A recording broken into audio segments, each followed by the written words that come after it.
Ever wonder why some people explode in anger while others go completely silent?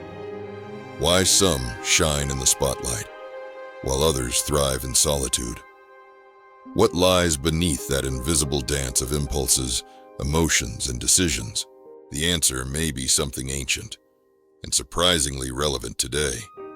In this video, you'll discover how the four temperaments shape your behavior, relationships, decisions, and even your performance at work. It all started over 2,400 years ago in ancient Greece with a man named Hippocrates. Known as the father of medicine, he questioned why people behave so differently. Instead of looking to the spirit or the gods, which was common back then, he looked inward at the human body. Hippocrates believed our bodies were governed by four fluids: blood, yellow bile, black bile, and phlegm. When these were in balance, we were physically and emotionally healthy. But an imbalance? That's when illness and dysfunctional personality traits emerged. Later, the Greek physician Galen refined this idea into what we now know as the four temperaments. Each fluid reflected a different way of seeing, feeling, and acting in the world. And what's wild is, even after centuries of scientific evolution, these ideas still resonate today, not just in psychology, but in coaching, education, and leadership.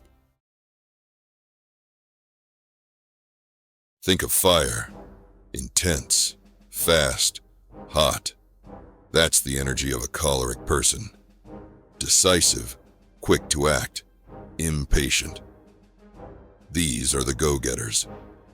Natural leaders with sharp focus and an unstoppable drive to win. They don't wait around. They make things happen. In business, they lead projects, face problems head-on, and thrive under pressure. They're excellent in crises, where hesitation can be deadly. But fire can also burn.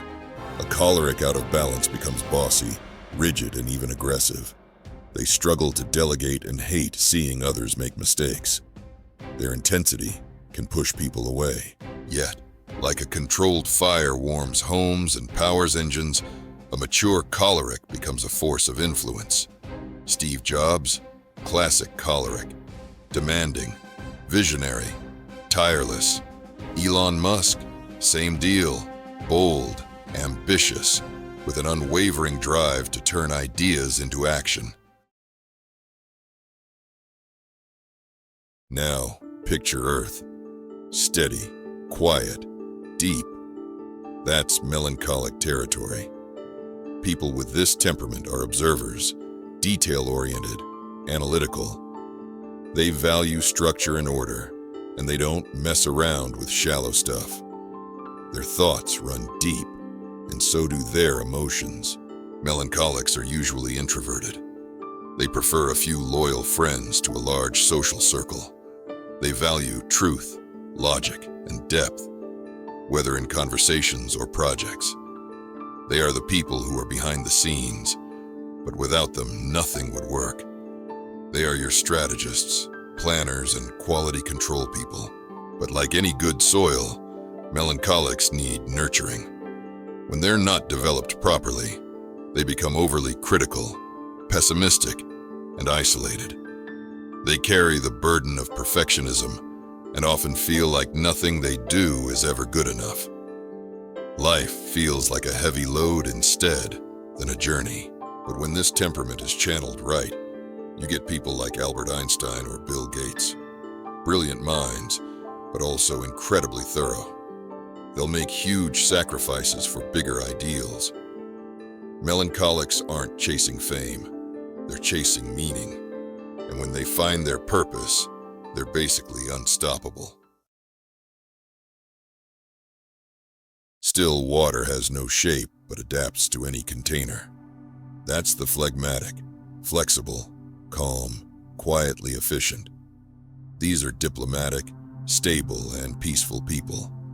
They dodge conflict and have this amazing ability to listen without judging. Whether at work or in their personal lives, They're the ones keeping the peace, even when everything's falling apart around them. Phlegmatics have serious emotional intelligence. They make great counselors, loyal friends, and patient partners. They love routine and predictability, which sometimes makes them seem slow or wishy-washy. They prefer safe spaces, far from drama and confrontation.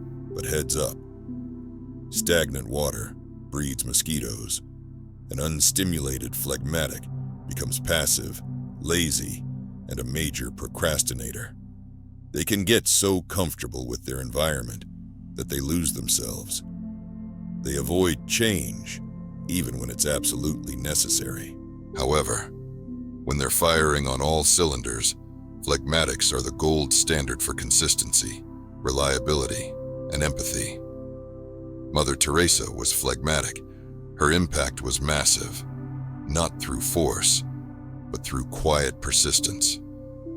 Martin Luther King, with his calm yet powerful voice, was also phlegmatic. They don't yell, they transform. Finally, air. You can't see it, but you can't live without it. That's the sanguine element. Talkative, outgoing, spontaneous. The sanguine is the person who walks into a room and lights it up. They laugh loud, hug everyone, talk easily, and are almost always the most magnetic person in the group. They're creative, optimistic, and bursting with energy. They can make friends anywhere and see life as one big adventure. They usually crush it in fields involving communication, sales, arts, and performance. But air can also be chaotic. An out-of-control sanguine is loud, shallow, and insecure. They're constantly seeking approval and struggle big time with rejection or criticism. They might overpromise and underdeliver because they get hyped up easily and then lose focus. But when they mature, they become inspiring leaders, brilliant communicators, and motivation machines for everyone around them. Jim Carrey, with his explosive expressiveness and ability to captivate any crowd, and Usain Bolt, with his infectious spontaneity, are perfect examples of sanguines who channeled their temperament in positive ways. Here's the thing. Nobody is purely choleric, melancholic, phlegmatic, or sanguine. Most of us have a dominant combo of two temperaments, with lighter touches of the other two. That's what makes us unique. Some people are choleric sanguine, high-energy leaders who are great communicators and full of initiative. Others are melancholic phlegmatic, calm thinkers who are deeply analytical and emotionally rock-solid. Each combination creates its own profile of strengths and challenges, and getting this is your first step toward really knowing yourself. In the workplace, this is everything. Successful companies know the secret is all about team balance. Cholerics to lead, melancholics to plan, phlegmatics to keep the peace, and sanguines to inspire. An unbalanced team either explodes or moves at a snail's pace. A balanced team just flows. In romantic relationships, temperaments show up even stronger. A choleric can be incredibly passionate, but also controlling. They want to protect, but sometimes they end up smothering their partner. The melancholic, who values depth and loyalty, tends to go all in, but gets crushed by rejection and disappointments that might not even be real, just their own interpretation of things. The phlegmatic is the perfect partner for anyone looking for stability. They listen, get it, and compromise easily. But they can be such peacemakers that they dodge tough conversations, which leads to silent resentment building up over time. And the sanguine? They're all about living in the moment. Affectionate, spontaneous, always making grand gestures. But they can flip moods as fast as they fall in love and need constant excitement to stay interested. The secret to relationships that last isn't finding the perfect temperament match, but understanding each other's rhythms. knowing that a melancholic silence isn't them being cold, that a choleric's impatience isn't lack of love, that a sanguine's carefree attitude doesn't mean they're shallow, and that a phlegmatic's calm exterior might be hiding depths you haven't discovered yet. Relationships that thrive are the ones where temperaments complement each other. They don't cancel each other out. The more you understand your own style and your partner's, the better your shot at building something real, lasting, and meaningful. Now let's talk about a sneaky enemy, self-sabotage. That inner voice that stops you from taking action, taking risks, growing. And yeah, it's totally connected to your temperament. Cholerics sabotage themselves by acting on impulse. They're so focused on solving, controlling, and winning that they sometimes steamroll others and themselves. By not listening, not pausing, not thinking things through, they create pushback everywhere and end up alone. Their self-sabotage comes from being in too much of a rush. Melancholics sabotage themselves differently. Their critical thinking is so sharp, it turns into brutal self-judgment. They're hard on themselves, constantly correcting themselves, putting themselves down. They often quit before they even start because they're scared of not being perfect. Classic analysis paralysis.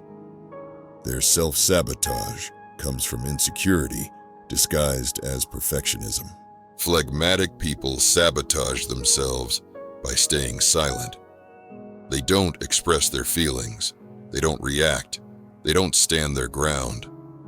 They'd rather avoid conflict than risk upsetting someone. But over time, they miss opportunities, build up frustration, and lose their way. Their self-sabotage comes from being too passive. And sanguine people? They sabotage themselves by getting distracted. They start a million projects, but never finish any of them. They get excited, make promises, but don't get organized. They live for the excitement of the moment, but forget that consistency is what gets results. Their self-sabotage comes from running away from discipline. Here's the crazy part. What usually brings us down is the excess of our greatest strength. The choleric who can't slow down. The melancholic who feels everything deeply. The phlegmatic who's so busy understanding everyone else that he forgets about himself. The sanguine who inspires everyone but himself. The trick is to recognize the pattern to break the cycle and ultimately rewrite your story. Self-sabotage isn't your fate. You don't have to stay stuck in this pattern forever. It's a habit, and habits can be rewired with awareness, practice, and consistency. But pay attention, because in a little while, I'm going to tell you how to balance your temperament. We're living in the age of oversharing. Social media, constant notifications, filters, metrics. It's never been easier to show off an image, and never been harder to maintain a real identity. In this world, temperaments react in totally different ways, showing strengths and weaknesses that often fly under the radar. Cholerics see social media as power tools. They're always chasing performance, results, numbers. They love leading debates, pushing their opinions, showing they're in charge. But they risk becoming close-minded, forgetting to listen and consider other viewpoints. Melancholics watch from the sidelines. They rarely post impulsively. They analyze, compare, overthink. And that's exactly why they get hit hardest by constant comparison. Everyone else's seemingly perfect life can make their self-criticism even worse. They stay quiet, but inside they're fighting intense battles. Phlegmatics use social media for light connections. They like posts, react to stories, keep up with friends, but they avoid putting themselves out there. They'd rather watch than participate. The danger? Becoming invisible even when they're present. Not sharing their truth, because they're scared of conflict or judgment. Sanguines are like fish in water on social media. They share, interact, create, comment. They're naturals at going viral and standing out, but they can also lose themselves trying to please everyone. They live in the moment, but forget to take care of their mental health. Technology amplifies what's already inside us. It magnifies everything, exaggerates it. That's why understanding your temperament is crucial for staying balanced in a world where everyone's shouting, but hardly anyone's listening.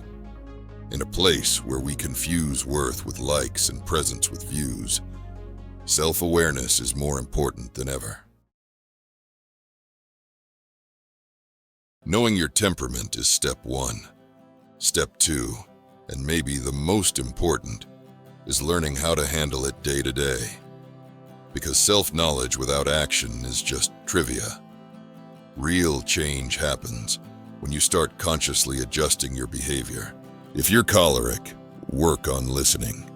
Hit pause before you react. Practice empathy, even when you just want to fix everything with one command. Remember, real influence doesn't come from yelling, but from connecting. Your energy is precious. Use it wisely. If you're melancholic, start small. Instead of chasing perfection, go for progress. Share your feelings with someone you trust. Break the silence cycle and realize that being vulnerable isn't weakness, it's courage. Your deep ideas deserve to become reality, even if they're not perfect. If you're phlegmatic, challenge yourself. Have those uncomfortable conversations. Say no when you need to. Share your opinion, even if not everyone will like it. The world needs your stability, but it also needs your truth. Your peace shouldn't cost you your identity. If you're sanguine, build structure. Set goals, create routines, find your anchors. Don't let your motivation depend only on how you feel in the moment. Focus on finishing what you start. Your energy is contagious, but it needs direction. The world doesn't just need your spark. It needs your follow-through too. Also, practice self-awareness. Notice how you react during stress, joy, frustration. Write down patterns. Spot your triggers. Take daily breaks to ask yourself, today, did I act like who I am and want to be, or like what the world expected from me? Temperament is a tendency, not a life sentence. Every day is a fresh chance to use your core nature as a tool for growth.